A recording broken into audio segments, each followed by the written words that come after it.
জন্মের পরপরই যে বাচ্চাটা কাঁদবে, অনেক বাচ্চা তো নাও কাঁদতে পারে। এই না কাঁদার সাথে কিন্তু তার অনেক রকমের জটিলতা চলে আসছে, মৃত্যু, ব্রেনে প্রবলেম, অর্গান ডিসফাংশন, নানান কিছু চলে। একটা মা যদি খুব ডিস্ট্রেসে থাকে প্রেগন্যান্সির সময়, সেটাও কিন্তু প্রিম্যাচুরিটি একটা কারণ। একটা মা যদি, আমি বলছিলাম যে অল্প বয়সে মা হয়ে যায়, তারও কিন্তু একটা প্রিম্যাচুরিটি। শিশুর মৃত্যুর যে ঘটনা আমরা দেখি, এখানে নবজাতকের মৃত্যুর হারটাই বেশি আসলে, 1 থেকে 28 দিন পর্যন্ত শিশু। এই মৃত্যুর হার কমানোর জন্য আসলে কোন বিষয়ে বেশি গুরুত্ব দেওয়া দরকার, নজর দেওয়া দরকার? আমাদের নবজাতকের যে ইলনেসগুলো আছে, অসুস্থতাগুলো যে আছে, জন্মের শুরু থেকে 28 দিন পর্যন্ত আমরা নবজাতক বলি। এই সময়ের ভিতরে যতগুলো সমস্যা হয়, সেই সমস্যাগুলোকে কিন্তু আমরা গ্রসলি 4টে জায়গায় আমরা নিতে পারি। তার একটা হলো লো বার্থ ওয়েট এবং প্রিম্যাচুরিটি এবং তার সম্পর্কিত কমপ্লিকেশনসগুলো। Premature and low birth weight এবং কমপ্লিকেশন, অনেক রকম জটিলতা হয়। যে সমস্ত বাচ্চাদের ওজন 2.5 কেজির কম, তাদেরকে আমরা লো বার্থ ওয়েট বলি। যে সমস্ত বাচ্চারা 37 উইক্সের আগে ডেলিভারি হয়ে গেছে, তাদেরকে আমরা প্রিম্যাচুর বলি। তো এর যত ছোট হয়, বাচ্চারা যত আগে আগে ডেলিভারি হয়ে যায়, তাদের ইম্যাচুরিটি, তাদের অর্গান ডিসফাংশন এবং তাদের কমপ্লিকেশন কিন্তু ওই রকম। এই একটা বেশি জায়গা। তাহলে এটা আমাদের গবেষণায় আনতে হবে, কেন হয়, কাদের হয়।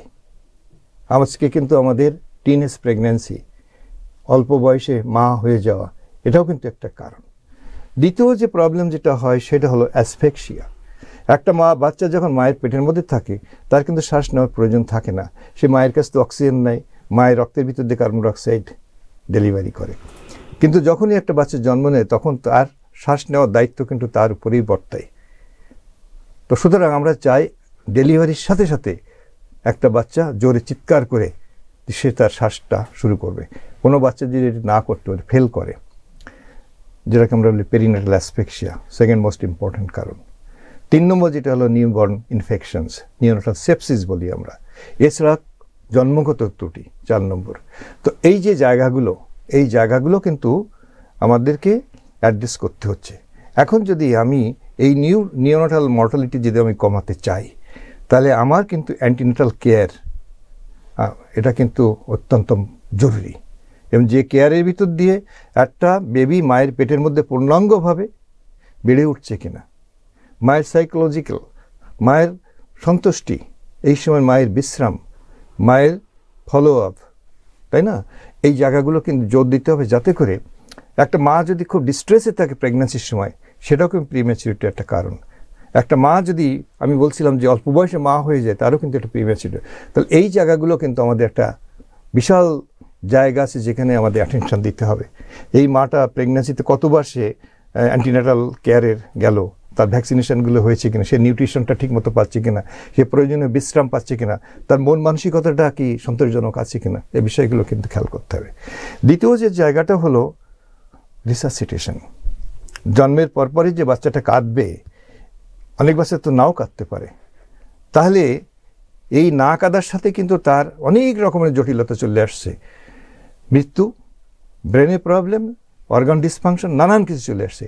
তাহলে ওই রিসাসিটেশনটা যেন হয় জন্মের পরপর, ওই দিন গোল্ডেন 1 মিনিট বলা হয়। কারণ এই 1 মিনিটের ভিতরে এই বাচ্চাকে কিন্তু কাঁদতে হবে, তাকে শ্বাস নিতে হবে। তাহলে এই যদি কোনো বাচ্চা স্পন্টিনিয়াসলি এই জায়গাটায় না কান্নাকাটি করে, তাহলে সেটাকে অ্যাক্টিভেট করার জন্য যে ম্যান পাওয়ার দরকার, দক্ষ জনবল দরকার, সেই জায়গাটায় কিন্তু আমাকে রাখতে হবে। 3 নম্বর যেটা হলো নিওনাটাল সেপসিসের কথা আমি যেটা বলেছি। তাহলে নিওনাটাল সেপসিস মানে নিওনাটাল ইনফেকশন। তাহলে আমাদের সামগ্রিক কর্মকাণ্ড, একটা বাচ্চা যখন ডেলিভারি হয়, সমস্ত মানুষজন তাকে আদর করতে চলে আসে, আমাদের সোশিওইকোনমিক, বাবার বাড়ি, মায়ের বাড়ি, বিভিন্ন জায়গাতে চলে আসে। এবং তারা কিন্তু কোনো সময় তারা বাচ্চাটার জন্য সেফ কিনা, তারা বাচ্চাটার জন্য কোনো ক্ষতির কারণ কিনা, তারা ইনফেক্টেড কিনা, তারা অপরিষ্কার কিনা, তার কাপড়টা নোংরা কিনা, কোনো কিছু যাচাই বাছাই না করে বাচ্চাটাকে জড়িয়ে ধরে জীবাণু তার শরীরের মধ্যে দিয়ে দেয়। এবং অনেক বাচ্চা, বিশেষ করে যে সময় লো বার্থ ওয়েট বেবি, যারা জন্মগত ত্রুটি নিয়ে জন্মায়, তাদের ভিতরে এই ইনফেকশন যদি একবার চলে যায়, তার ব্যাপ্তি খুব কুইকলি শরীরে রক্তের ভিতরে ছড়িয়ে পড়ে, যেটাকে আমরা সেপ্টিসেমিয়া বলে।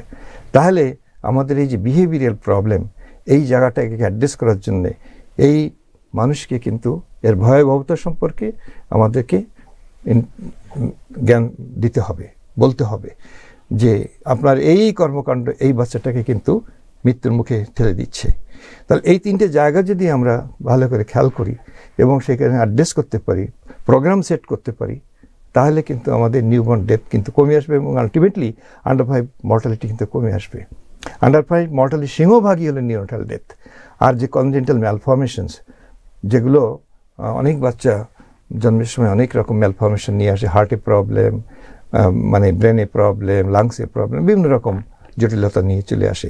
তার এই জায়গাগুলোকে অ্যাভয়েড করার জন্যে মায়ের, আবার বলছি, মায়ের বিশ্রাম, মায়ের নিয়মিত স্বাস্থ্যসেবা, বাচ্চাটার পূর্ণাঙ্গভাবে শরীরের ভিতরে বড় হচ্ছে কিনা এই জায়গাগুলো স্ক্রিনিং করা এবং তার জন্য ব্যবস্থা নেওয়া, এগুলো কিন্তু খুবই জরুরি।